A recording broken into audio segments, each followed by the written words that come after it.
ನಮಸ್ಕಾರ. Mental health nursing exam pass ಮಾಡೋದು ಹೇಗೆ ಕೇಳಿದ್ರೇನೆ ಸ್ವಲ್ಪ ಟೆನ್ಷನ್ ಅಲ್ವಾ? ಆದ್ರೆ ಚಿಂತೆ ಮಾಡಬೇಡಿ, ಒಂದು ಸಖತ್ ಪ್ಲಾನ್ ಇದ್ರೆ ಇದನ್ನ ಈಸಿಯಾಗಿ ಪಾಸ್ ಮಾಡ್ಬೋದು. 75 ಮಾರ್ಕ್ಸ್, ಅಬ್ಬಾ! ಆ ನಂಬರ್ ನೋಡಿದ್ರೇನೆ ಒಂದ್ ರೀತಿ ಪ್ರೆಷರ್ ಶುರುವಾಗುತ್ತೆ. ಫೈನಲ್ ಎಕ್ಸಾಮ್ನಲ್ಲಿ ಈ 75 ಮಾರ್ಕ್ಸ್ನ ಹೇಗೆ ಫೇಸ್ ಮಾಡೋದು ಅನ್ನೋ ಚಿಂತೆ ಕಾಡ್ತಿದ್ಯಾ? ಆದ್ರೆ ಟೆನ್ಷನ್ ತಗೋಬೇಡಿ. ಈ ಚರ್ಚೆಯಲ್ಲಿ ಪಾಸ್ ಆಗೋಕೆ ಬೇಕಾದ ಒಂದು ಕ್ಲಿಯರ್ ಸ್ಟ್ರಾಟಜಿ, ಒಂದು ಗೇಮ್ ಪ್ಲಾನ್ ಬಗ್ಗೆ ಮಾತಾಡೋಣ. ಇದನ್ನ ಕೇಳಿದ್ಮೇಲೆ ಕಾನ್ಫಿಡೆನ್ಸ್ ಖಂಡಿತ ಬರುತ್ತೆ. ಸರಿ, ಹಾಗಿದ್ರೆ ಶುರು ಮಾಡೋಣ. ಫಸ್ಟ್ ಸ್ಟೆಪ್ ಏನು? ಎಕ್ಸಾಮ್ ಪೇಪರ್ ಹೇಗಿರುತ್ತೆ ಅಂತ ಅರ್ಥ ಮಾಡ್ಕೊಳ್ಳೋದು. ಯಾವುದೇ ಗೇಮ್ ಆಡೋ ಮುಂಚೆ ರೂಲ್ಸ್ ತಿಳ್ಕೋಬೇಕಲ್ವಾ? ಹಾಗೇನೇ ಈ ಎಕ್ಸಾಮ್ನ ಪ್ಯಾಟರ್ನ್ ತಿಳ್ಕೊಳ್ಳೋದು ತುಂಬಾನೇ ಇಂಪಾರ್ಟೆಂಟ್. ಓಕೆ, ಇಲ್ಲಿ ನೋಡಿ, ನಮ್ಮ 75 ಮಾರ್ಕ್ಸ್ ಪೇಪರ್ನ ಬ್ರೇಕ್ಡೌನ್ ಇಲ್ಲಿದೆ. ಇದನ್ನ 4 ಭಾಗಗಳಾಗಿ ಡಿವೈಡ್ ಮಾಡಿದ್ದಾರೆ. 12 ಮಾರ್ಕ್ಸ್ಗೆ MCQಗಳು, ಅಂದ್ರೆ 12 ಪ್ರಶ್ನೆಗಳು. ಆಮೇಲೆ 30 ಮಾರ್ಕ್ಸ್ಗೆ 2 ದೊಡ್ಡ ಎಸ್ಸೆ ಕ್ವೆಶ್ಚನ್ಸ್. ಆಮೇಲೆ 25 ಮಾರ್ಕ್ಸ್ಗೆ 5 ಶಾರ್ಟ್ ಆನ್ಸರ್ಸ್, ಮತ್ತೆ 8 ಮಾರ್ಕ್ಸ್ಗೆ 4 ವೆರಿ ಶಾರ್ಟ್ ಆನ್ಸರ್ಸ್. ಸೊ ಒಟ್ಟು ಆಯ್ತು 75. ಪ್ರತಿಯೊಂದು ಸೆಕ್ಷನ್ ಕೂಡ ಇಂಪಾರ್ಟೆಂಟ್. ಇಷ್ಟೆಲ್ಲ ನಂಬರ್ಸ್ ಮಧ್ಯೆ ನಂಗ್ ಬೇಕಾಗಿರೋದು ಒಂದೇ ಒಂದ್ ಮ್ಯಾಜಿಕ್ ನಂಬರ್, ಅದು 38. ಹೌದು, 75ಗೆ 38 ಬಂದ್ರೆ ಸಾಕು, ಪಾಸ್. ಸೊ ನಮ್ ಟಾರ್ಗೆಟ್ ಎಕ್ದಮ್ ಕ್ಲಿಯರ್ ಆಗಿದೆ ಅಲ್ವಾ? ಸರಿ, ಎಕ್ಸಾಮ್ ಪ್ಯಾಟರ್ನ್ ಗೊತ್ತಾಯ್ತು, ಪಾಸ್ ಆಗೋಕೆ ಎಷ್ಟು ಮಾರ್ಕ್ಸ್ ಬೇಕು ಅಂತನೂ ಗೊತ್ತಾಯ್ತು.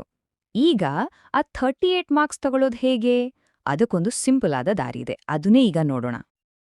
ಇಲ್ನೋಡಿ, ಆ 38 ಮಾರ್ಕ್ಸ್ನ ಸ್ಕೋರ್ ಮಾಡೋ ಪ್ಲಾನ್ ಇದು. ನಾವ್ ಎಲ್ಲಾ ಕಡೆಯಿಂದ ಸ್ವಲ್ಪ ಸ್ವಲ್ಪ ಮಾರ್ಕ್ಸ್ ಗಳಿಸ್ಬೇಕು. ಉದಾಹರಣೆಗೆ 12 MCQಸಲ್ಲಿ ಒಂದು 5 ಸರಿ ಮಾಡಿದ್ರೆ ಸಾಕು, 5 ಮಾರ್ಕ್ಸ್ ಬಂತು. ಆ 2 ಎಸ್ಸೆ ಕ್ವೆಶ್ಚನ್ ಇದೆಯಲ್ಲ, ಅದನ್ನ ನೀಟಾಗಿ ಅಟೆಂಡ್ ಮಾಡಿದ್ರೆ ಅಟ್ಲೀಸ್ಟ್ ಒಂದು 15 ಮಾರ್ಕ್ಸ್ ಅಂತೂ ಬರುತ್ತೆ. ಆಮೇಲೆ 5 ಶಾರ್ಟ್ ಆನ್ಸರ್ಸಲ್ಲಿ 3 ಕರೆಕ್ಟಾಗಿ ಬರೆದ್ರೆ ಅಲ್ಲೇ 15 ಮಾರ್ಕ್ಸ್ ಸಿಕ್ತು.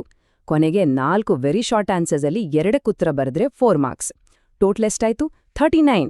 ನೋಡಿ, ಪಾಸ್ ಆಗೋಕ್ಕೂ 1 ಮಾರ್ಕ್ ಜಾಸ್ತಿನೇ ಬಂತು. ಇದು ಖಂಡಿತ ಮಾಡ್ಬೋದು. ಈಗ ಬರೋಣ ಅಸ್ಲಿ ಆಟಕ್ಕೆ, ಎಸ್ಸೆ ಕ್ವೆಶ್ಚನ್ಸ್. ಇಲ್ಲೇ ನೋಡಿ ನಮ್ ಗೇಮ್ ಚೇಂಜ್ ಆಗೋದು. 30 ಮಾರ್ಕ್ಸ್ ಅಂದ್ರೆ ಸುಮ್ನೆನಾ?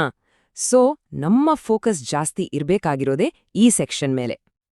ಸಾಮಾನ್ಯವಾಗಿ ಈ 15 ಮಾರ್ಕ್ಸ್ನ ಎಸ್ಸೆ ಕ್ವೆಶ್ಚನ್ಸು 2 ಬೇರೆ ಬೇರೆ ಏರಿಯಾಗಳಿಂದ ಬರುತ್ತೆ. ಒಂದು ಜನರಲ್ ಟಾಪಿಕ್ಸ್ ಮೇಲೆ, ಅಂದ್ರೆ ಪ್ರಿನ್ಸಿಪಲ್ಸ್, ಥೆರಪಿಗಳು, ನರ್ಸ್ನ ರೋಲ್ ಏನು, ಈ ಥರ. ಇನ್ನೊಂದೆಸ್ಸೆ ಡಿಸೀಸ್ ಕಂಡೀಷನ್ಸ್ ಮೇಲೆ ಇರುತ್ತೆ, ಅಂದ್ರೆ ಯಾವುದಾದ್ರೂ ಒಂದು ನಿರ್ದಿಷ್ಟ ಸೈಕಿಯಾಟ್ರಿಕ್ ಡಿಸಾರ್ಡರ್ ಬಗ್ಗೆ ಕೇಳ್ತಾರೆ.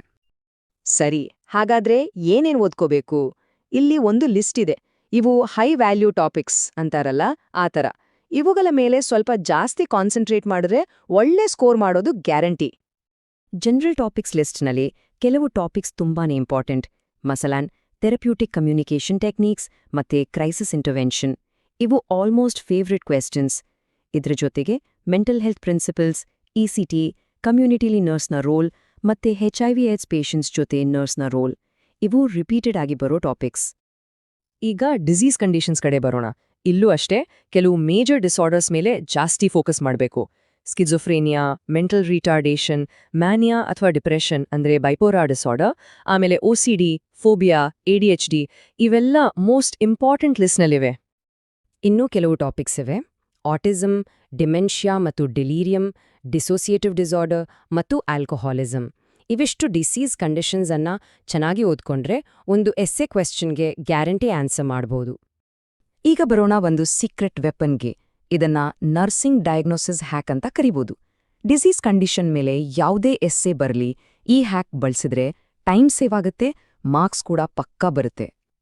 ಆ ಹ್ಯಾಕ್ ಏನು ಅಂತ ನೋಡೋ ಮುಂಚೆ ನರ್ಸಿಂಗ್ ಡಯಾಗ್ನೋಸಿಸ್ ಅಂದ್ರೆ ಏನು ಅಂತ ಕ್ವಿಕ್ ಆಗಿ ಅರ್ಥ ಮಾಡ್ಕೊಳ್ಳೋಣ. ಸಿಂಪಲ್ ಆಗಿ ಹೇಳೋದಾದ್ರೆ, ಇದು ಪೇಷಂಟ್ನ ಪ್ರಾಬ್ಲಮ್ಸ್, ರಿಸ್ಕ್ ಮತ್ತೆ ಸ್ಟ್ರೆಂತ್ಸ್ ಅನ್ನ ಗುರುತಿಸೋ ಒಂದು ಫ್ರೇಮ್ವರ್ಕ್. ಇದ್ರ ಮೇಲೆನೆ ನಮ್ ನರ್ಸಿಂಗ್ ಕೇರ್ ಪ್ಲಾನ್ ನಿಂತಿರುತ್ತೆ. ಸರಿ, ಇಲ್ಲಿದೆ ನೋಡಿ ಆ ಮ್ಯಾಜಿಕ್ ಹ್ಯಾಕ್. ಈ 5 ನರ್ಸಿಂಗ್ ಡಯಾಗ್ನೋಸಿಸ್ಗಳು ಆಲ್ಮೋಸ್ಟ್ ಎಲ್ಲಾ ಸೈಕ್ಯಾಟ್ರಿಕ್ ಕಂಡೀಷನ್ಸ್ಗೂ ಅಪ್ಲೈ ಆಗತ್ತೆ. Number 1, disturbed thought process. Number 2, disturbed sensory perception. Number 3, self care deficit. Number 4, social withdrawal. ಮತ್ತೆ ನಂಬರ್ 5, ಇಂಪೇರ್ಡ್ ವರ್ಬಲ್ ಕಮ್ಯುನಿಕೇಷನ್. ಈ 5 ಬೈಹಾರ್ಟ್ ಮಾಡ್ಬಿಡಿ, ತುಂಬಾನೇ ಹೆಲ್ಪ್ ಆಗತ್ತೆ. ಹಾಗಿದ್ರೆ ನಮ್ಮ ಗೇಮ್ ಪ್ಲಾನ್ನ ಒಂದು ಕ್ವಿಕ್ ಸಮರಿ ನೋಡೋಣ. ಫಸ್ಟ್, 75 ಮಾರ್ಕ್ಸ್ ಪೇಪರ್ನ ಬ್ರೇಕ್ಡೌನ್ ಅರ್ಥ ಮಾಡ್ಕೊಳ್ಳಿ. ಸೆಕೆಂಡ್, ನಮ್ಮ ಟಾರ್ಗೆಟ್ 39 ಮಾರ್ಕ್ಸ್, ಅದಕ್ಕೆ ತಕ್ಕ ಹಾಗೆ ಪ್ಲಾನ್ ಮಾಡಿ. ಥರ್ಡ್, ಎಸ್ಸೆ ಕ್ವೆಶ್ಚನ್ಸ್ಗೆ ಇಂಪಾರ್ಟೆನ್ಸ್ ಕೊಡಿ. ನಾವು ಚರ್ಚೆ ಮಾಡಿದ 20 ಹೈ ವ್ಯಾಲ್ಯೂ ಟಾಪಿಕ್ಸ್ ಮೇಲೆ ಫೋಕಸ್ ಮಾಡಿ. ಮತ್ತೆ ಲಾಸ್ಟ್, ಆ 5 ಹ್ಯಾಕ್ ನರ್ಸಿಂಗ್ ಡಯಾಗ್ನಾಸಿಸ್ನ ಮರಿಬೇಡಿ. ಸರಿ, ಈಗ ಪ್ಲಾನ್ ರೆಡಿ ಇದೆ. ಈ ಟಾಪಿಕ್ಸ್ ಲಿಸ್ಟ್ನಲ್ಲಿ ಮೊದಲು ಯಾವ ಟಾಪಿಕ್ನ ಮಾಸ್ಟರ್ ಮಾಡ್ತೀರಾ ಅಂತ ಡಿಸೈಡ್ ಮಾಡಿ ಇವತ್ತಿಂದಲೇ ತಯಾರಿ ಶುರು ಮಾಡಿ. All the best.